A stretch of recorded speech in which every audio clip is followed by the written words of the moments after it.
ស្ដីពុកម៉ែបងប្អូនទាំងអស់គ្នាថ្ងៃនេះខ្ញុំមកដល់ខេត្តបាត់ដំបងហើយក៏ឈានចូលទៅលេង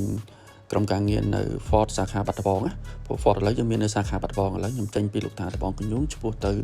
ព្រៀបសរបានន័យថាផ្លូវឡើងទៅភ្នំពេញវិញណាអញ្ចឹងយើងហួស stop ទី1គឺនៅខាងឆ្វេងដៃនោះគឺខ្ញុំមើល map ទៅគឺនៅនឹងចិត្តដែរទេអញ្ចឹងពីលោកតាដំបងកញ្ញូងទៅខ្ទង់500ម៉ែត្រទេបាទនេះខ្ញុំ zoom ទៅឃើញហើយគឺ Ford មានតាំងឡានជាច្រើនប៉ុន្តែថ្ងៃនេះដូចជាមានតុងមានអីច្រើនណាអញ្ចឹងចាំមើលខ្ញុំចូលទៅសួរក្រុមការងារមើលថាគេធ្វើកម្មវិធីអីឥឡូវយើងមកដល់ទីតាំងនៅ Ford Showroom បាត់ដំបងហើយអញ្ចឹងចង់ដឹងថា Ford គេមានកម្មវិធីអីព្រោះមកឃើញរៀបចំសប្បាយមកនៅនឹងអញ្ចឹងតោះទៅមើលទាំងអស់គ្នាជួបក្រុមការងារនៅទាំងអស់គ្នាមកបាទជម្រាបសួរអូន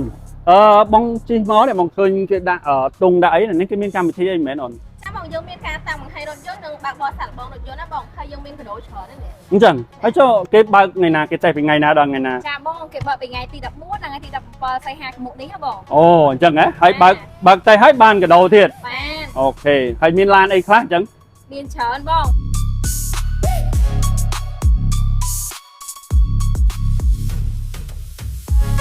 ឥឡូវយើងមកដល់ឡានទី1ហើយនេះឡាននេះឃើញមើលការរៀបចំរបស់គាត់គឺឡើងខ្ពស់មែនទែនអញ្ចឹងខ្ញុំឃើញមានក្រុមការងារនៅក្នុងឡានអញ្ចឹងតែមើលថាគាត់សួស្ដីបងបាទជំរាបសួរបងបាទអញ្ចឹងអានេះប្រភេទអីនេះបាននេះមានរថយន្តបើកតែសាល់បងអានេះបើកបានមែនទេបើកបានបងបាទអញ្ចឹងជាប្រភេទ pick up ដែល full option របស់ Ford យើងហ្មងហើយចំពោះចំនួនថ្មីនេះ Wire Track គឺយើងប្រើរហូតដល់ម៉ាស៊ីន V6 3.0 លីត្រអញ្ចឹងស្ដេច performance ហ្មងអញ្ចឹងសម្រាប់ tool របស់ប៉ុណ្ណឹងមិនជាឧបសគ្គរបស់ Wire Track ទេបាទហើយម៉ាស៊ីន smooth អបលេខយើងប្រើប្រភេទ e-sister ដូច Ranger Raptor ទៀតបងអេមខ្លាំងមែនទេបាទតោះទៅមើលទៀតអញ្ចឹងតោះកាមេរ៉ាទៅមើលទៀតអូខេឥឡូវយើងមកមើលមក model នេះមើលពណ៌ឯងប្លែកហើយមិនមែន Raptor ប៉ុន្តែមានពណ៌ហ្នឹងដែរយើងមើលបាទជម្រាបសួរអានេះ model អីដែរមានពណ៌ស៊ីម៉ង់នេះបាទបងសម្រាប់ model នេះគឺ Ford Ranger Sport ម៉ាស៊ីន 3.0 បងហើយពណ៌របស់វាគឺដូចតែនឹង Ranger Raptor បងអូមែនតើហើយចុះតម្លៃវាមិនដែរនេះតម្លៃវាគឺ 48,900 បងដូចបងឃើញខាងលើតែខ្ញុំមើលនៅក្នុង page ដូចជាមាន2ហ្នឹងបាទគឺយើងមាន2ម៉ាស៊ីនបងសម្រាប់ម៉ាស៊ីន 2.0 ហើយនិងម៉ាស៊ីន 3.0 បងបាទអញ្ចឹងម៉ាស៊ីន 2.0 គឺតម្លៃ44,900អូខេអញ្ចឹងមានតម្លៃ2សម្រាប់ជ្រើសរើសអញ្ចឹងយើងទៅមើលមក model ទៀតឥឡូវយើងទៅមើលមក model ទៀតនៅក្បែរខ្ញុំហ្នឹងថាតើ model គេគឺធំមែនតើនេះសួរបងបាទជម្រាបសួរអូនណា model នេះ model អីគេដែរធំហ៎នេះជាស្ដេច pick up របស់ Ford អញ្ចឹងថា F150 Raptor អូ M150 Raptor ណាហើយចុះតម្លៃវាមិនដែរហ្នឹងតម្លៃវាត្រឹមតែ 149,000 ទេបងអូ 149,000 ទេបាទបងប្អូនអានេះគឺតម្លៃតែ 149,000 ទេគឺស្ដេច pick up អញ្ចឹងឥឡូវយើងទៅមើលមួយទៀតអញ្ចឹងអរគុណខ្ញុំឃើញមក model នេះហើយ model នេះវាមកប្រហែលជាស៊េរីថ្មីហើយឃើញមានគ្រប់អញ្ចឹងតោះយើងទៅមើលទាំងអស់គ្នាជំរាបសួរបាទជំរាបសួរអញ្ចឹងអា model នេះ model អីដែរនេះmodel នេះជា model Ford Everest ផ្លាយទីនាមបងម៉ាស៊ីន6តែជាម៉ាស៊ីនស៊េរីថ្មីបងអញ្ចឹងបាទជន់បានស្ទុះល្អបងអញ្ចឹងសម្រាប់ការប្រើប្រាស់ហើយជាប្រភេទរថយន្ត SUV ខ្នាតធំ7កៅអីបងហើយសមាជិកបាន7 8នាក់បងបាទហើយតម្លៃវិញ69,900 បង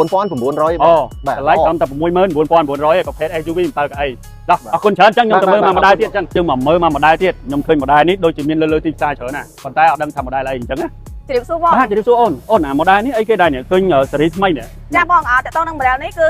XL ស៊េរីថ្មីម៉ាស៊ីន version ថ្មីហើយតម្លៃក៏កាន់តែពិសេសទៀតបងអញ្ចឹងតម្លៃប៉ុន្មានដែរតម្លៃត្រឹមតែ$38,900តែប៉ុណ្ណោះ$38,900ទេអូល្អមែនទេហើយពិតជាមានទូការគ្រប់គ្រងមែនតើទៅលើ model មួយនេះព្រោះបងប្អូនយើងគ្រប់គ្រងខ្លាំងមែនតើអូខេបងអា model នេះតម្លៃត្រឹមតែ$38,900ទេហើយលើតែទូការគ្រប់គ្រងនេះប្រភេទ XL នេះអញ្ចឹងតោះតែមើលមក model ចុងក្រោយដែល Ford ដាក់តាំងបង្ហាញតែមើលទាំងអស់គ្នាថា model អីគេ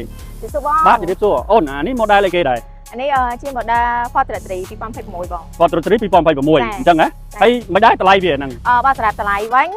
វាមានតម្លៃពិសេសឥឡូវបងតម្លៃត្រឹមតែ$38,900តែប៉ុណ្ណោះបង$38,900អូខេ Ford Trajectory ហើយនេះប្រភេទប៉ុន្មានកៅអី5កៅអី5កៅអីគឺស្អាតស្រស់ស្អាតហើយតម្លៃធូរទៀតតែ$38,900ឯងអញ្ចឹង complex នេះ Ford Trajectory នេះហើយលើតែមានបើកទេសាឡបងទៀត Ford Trajectory មើលកាមេរ៉ាមកនេះបន្តិចមើលនេះផ្លាកលេខបើកទេសាឡបងនេះរថយន្តបើកទេសាឡបងអូនេះហើយឥឡូវនេះគាត់ប្រវល់កងដើម្បីយករង្វាន់ឥឡូវមកមើលគាត់ទាំងអស់គ្នាតោះបងចាប់ផ្ដើម1 2 3បានហើយជឿនមួយបាទសូមអរគុណទៅអញ្ចឹងសម្រាប់នៅទីតាំង Ford សាខាបាត់ដំបងយើងមានការបើកបរសាកល្បងចាប់ពីថ្ងៃទី14ដល់ថ្ងៃទី17ខែសីហាឆ្នាំ2026ដែលមានក្រុមការងារដូចនៅខាងក្រៅខ្ញុំនេះចាំទទួលបងប្អូនហើយជាពិសេសគឺបើកបរសាកល្បងទទួលបានកាដូនៅដៃគាត់ទាំងអស់គ្នានោះអញ្ចឹង complex មកបាក់បោសាឡបងទាំងអស់គ្នានៅ Ford សាខាបាត់ដំបងដែលមានទីតាំងទ្រូរមមែនទេមកពីលោកតាដំបងកញ្ញូងផ្លូវទៅភ្នំពេញផ្លូវជាតិ5ហ្នឹងគឺនៅខាងឆ្វេងដៃបើយើងមកពីព្រៀបសគឺនៅខាងស្ដាំដៃចម្ងាយតែ500ម៉ែត្រដូចគ្នាទេងាយស្រួលរកមែនទេបាទសូមអរគុណបាទ